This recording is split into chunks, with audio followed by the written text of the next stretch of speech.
On December 15, 1975, a human skeleton was discovered in a wooded area near what is now Oakland Ridge Industrial Park off of Route 108 in Columbia. The remains of a badly decomposed body were scattered, likely due to animal activity, and detectives had little to work with. Forensic investigators only found a few strands of hair, a sweater, and some pieces of jewelry. The lack of immediate identification made the investigation especially challenging. With no leads, Howard County authorities turned to the Smithsonian Institution in Washington, where forensic anthropologist J. Lawrence Angel examined the remains. Angel, who had expertise in studying mummies, was able to determine key physical characteristics of the victim. Working with a Washington Police Department artist, Donald G. Cherry was able to create a forensic sketch of the woman's face. The composite was published in The Sun, eventually leading to a nightclub patron in Baltimore recognizing her as Roseanne Sturtz. Roseanne had worked as a dancer at the TikTok Club on Utah Street in downtown Baltimore for about 8 months prior to her disappearance. According to the club's manager, Larry W. Gross, she had talked about going to Florida, so when she failed to show up for work, he assumed she had simply left town. A relative had reported her missing on August 24th of 1975, but for months there were no answers as to what had happened to her. Police seemed to believe that she had merely moved away to start a new life. However, later in the investigation, her boss, Larry Gross, alarmingly revealed Roseanne had actually failed to collect her last paycheck. This information very much changed the narrative from that of a woman who left the state voluntarily to that of a woman who was suddenly snatched out of existence. As detectives pieced together the details, they suspected foul play. They theorized Roseanne may have been kidnapped, raped, and murdered. The department, desperate for leads, even authorized the consulting of a psychic who had worked on other unsolved crimes. But unsurprisingly to most, that resulted in no new leads, and the case went cold. While they had a body, they had no witnesses, no clear physical evidence linking a suspect, and no confirmed leads. And the case was eventually classified as inactive. The case remained unsolved for decades. But in 2022, after combing through old evidence, Corporal Wade Zufall of the Howard County Police Department reopened the investigation.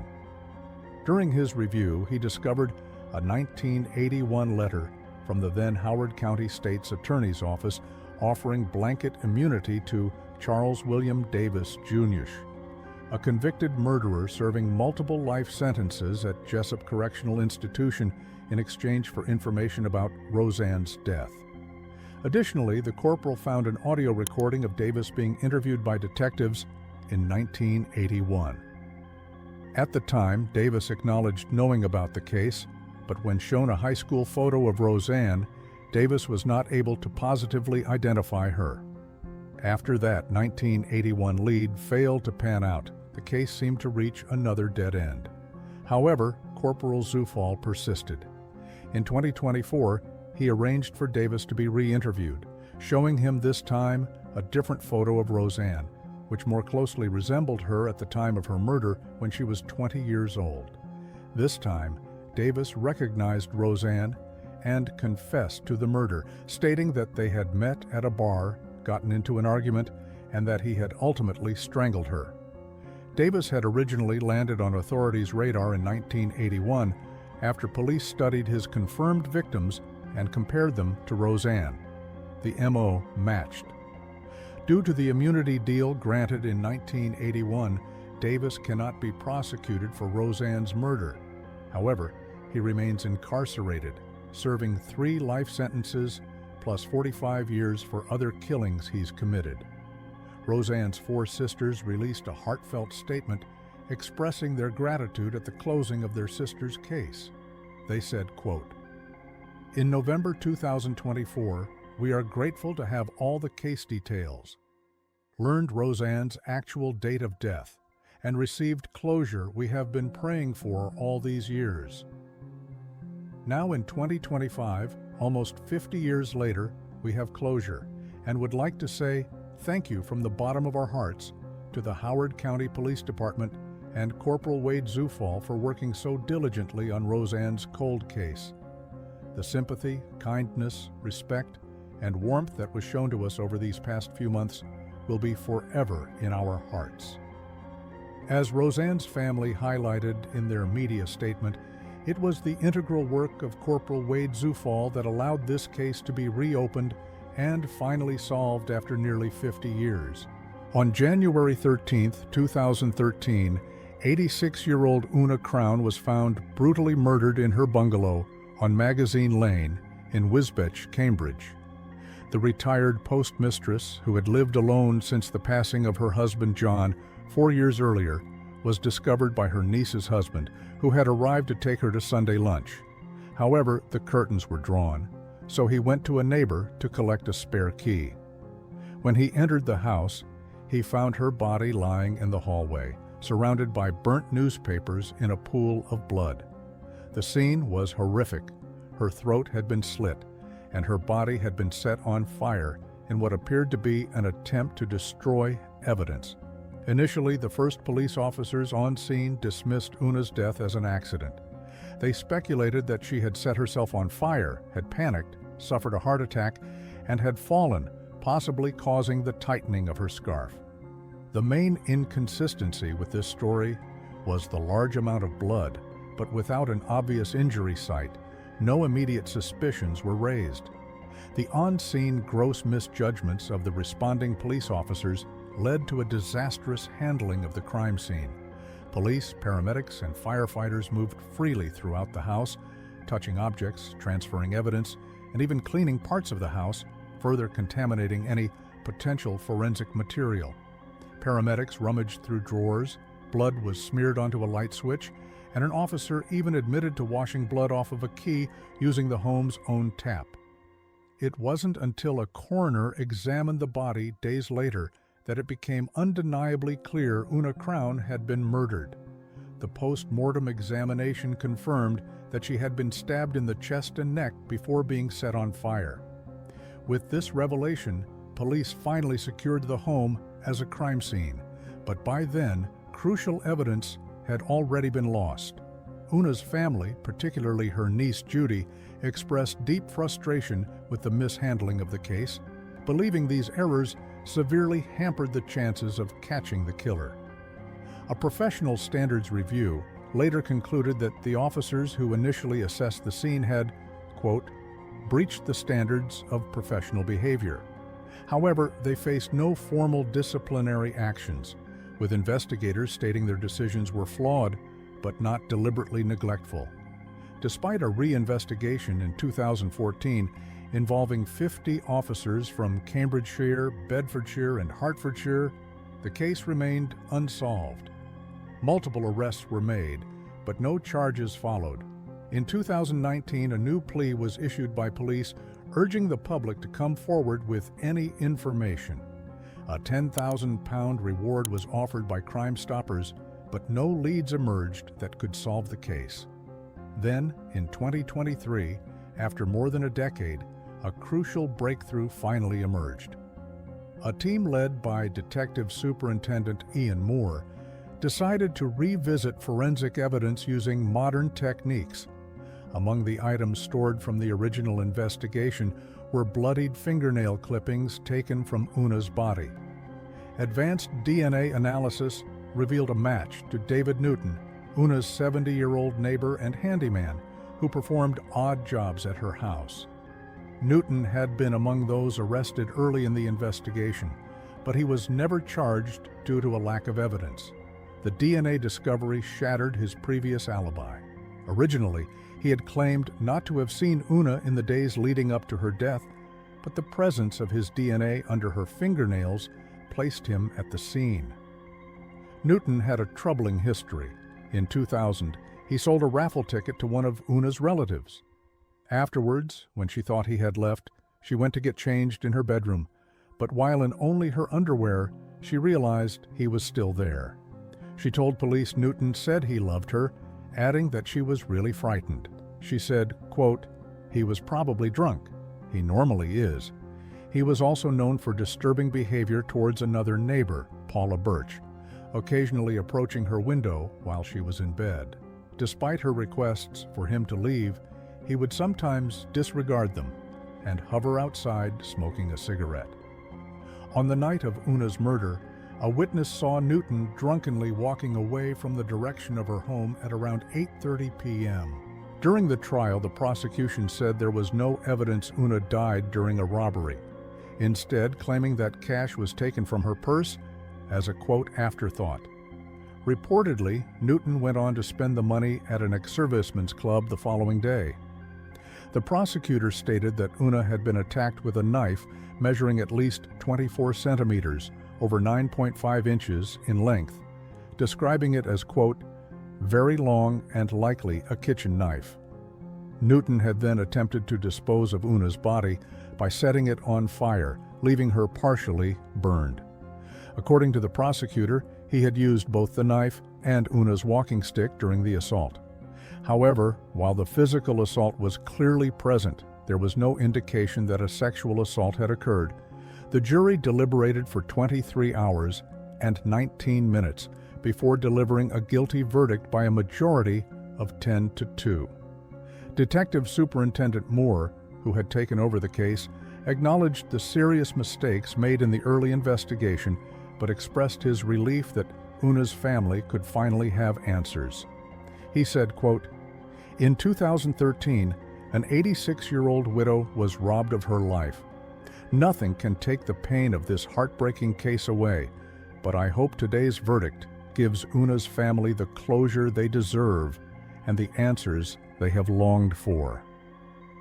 Newton was sentenced to life in prison at Cambridge Crown Court, bringing an end to the long wait for justice. This case demonstrated the value of forensic advancements and the commitment of investigators who never gave up. For Unicrown's family, this was a long and painful wait for justice, one delayed by investigative errors, lost evidence, and years of uncertainty. But in the end, forensic advancements and persistent detective work ensured that the man responsible for her brutal murder, David Newton, could not evade the truth forever. On the morning of September 18, 1989, Beverly Wivel had just dropped off her 13-year-old son, Dale Swanson, at his school and was resting in her car in Canton Township when she was suddenly abducted. Witnesses later reported hearing a gunshot and seeing a blue vehicle speeding from the scene. Soon after, police discovered Beverly's body on the side of Ford and Godfordson roads in Superior Township. She had been shot with a .45 caliber pistol, and her legs appeared to have been run over by an automobile. Hours later, her car was found abandoned at Griffin Park in Canton Township, still running with the driver's side door open and Beverly's purse inside. An autopsy later revealed Beverly had also been sexually assaulted. As with cases such as this, detectives initially focused on those closest to Beverly, namely her estranged husband and also her new boyfriend. But both men had alibis. A witness described seeing a blue Chrysler New Yorker with a white top speeding away during the time of Beverly's murder. The investigation initially went cold due to a lack of evidence and forensic capabilities at the time. For decades, Beverly's family remained in anguish, longing for answers and searching for justice.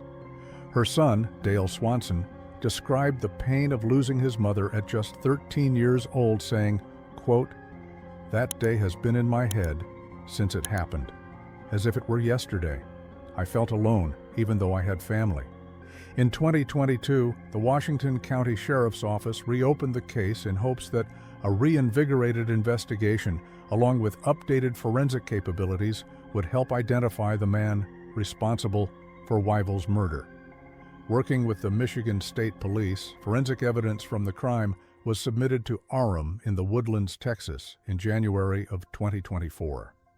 The results linked the DNA found at the scene to that of Buster Robbins, a now 69-year-old man from Almont, Michigan. Detectives conducted weeks of surveillance on Robbins' residence before collecting used plastic straws for further testing. A Michigan State forensic team confirmed that the DNA on one of the straws matched the DNA from the kit, providing a direct link between Robbins and the crime, murder.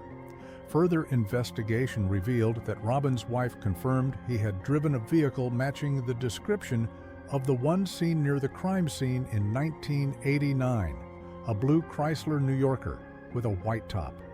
Additionally, authorities found a .45 caliber magazine with ammunition in his home, further strengthening the case against him. On January 3, 2025, Robbins was arraigned in the 14A District Court in Ann Arbor on charges of felony murder. Prosecutors confirmed that Robbins and Beverly had no known connection before the crime. Robbins' attorney, Michael Manley, stated, "Robbins maintains his innocence and that the defense is currently reviewing the extensive evidence provided by prosecution." They said, quote, "We are in the process of obtaining voluminous discovery material. Upon receipt, we plan on vigorously defending Mr. Robbins, who steadfastly maintains his innocence." Despite the defense's claims, Robbins was denied bond and remains in custody. For Beverly's family, the arrest brings a mix of emotions. While they say they are grateful for the persistence of law enforcement, they are still waiting for justice to be fully served. Beverly's son, Dale, said, quote, "From what I understand, there's pretty damning evidence, and it's pretty clear. But for me, until that guilty verdict is heard, it won't be done." Authorities and the Washoe County Prosecutor's Office have credited advancements in forensic technology and the dedication of investigators for solving this decades-old case. On March 21, 2025, authorities revealed that they were now investigating Robbins in connection with another murder of a young woman, this time in 1990, just months after Beverly was murdered. Pawlowski has been missing since May 24, 1990. She was last seen standing on the side of the freeway, I-96, after visiting her friend in nearby Canton Township. Page's vehicle was found on the side of I-96 near the Fowlerville exit the day she disappeared. The windshield wipers were still on, and just as in Beverly's case, the car was still running. Page's shoes, purse, and a beer she had purchased in Canton Township were inside the vehicle. The Livingston County Sheriff's Office has confirmed Page's case remains open, but that they are investigating, quote, similarities between the two.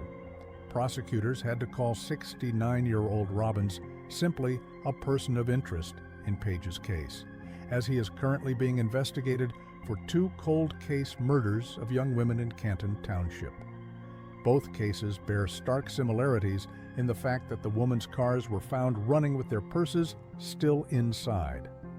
Page's body has never been located. On March 21, 2025, however, the media reported that a judge had ruled there is not enough evidence to send Robbins to trial for Page's murder. He remains behind bars without bond while prosecutors appeal the decision. The next court appearance that Robbins had was a probable cause conference scheduled for February 13, 2025. On March 18, 2025, it was disclosed to the media that a judge had declined to hear evidence that Buster Robbins had killed Beverly Anne Wivel. The judge said, quote, "I believe there's more to the story than what I heard," deciding not to send Robbins to trial on one count of open murder. However, the judge did grant a stay to the case so that the prosecutor's office could appeal the decision. The judge did not set a deadline for the appeal, but has scheduled the status conference for April 8, 2025.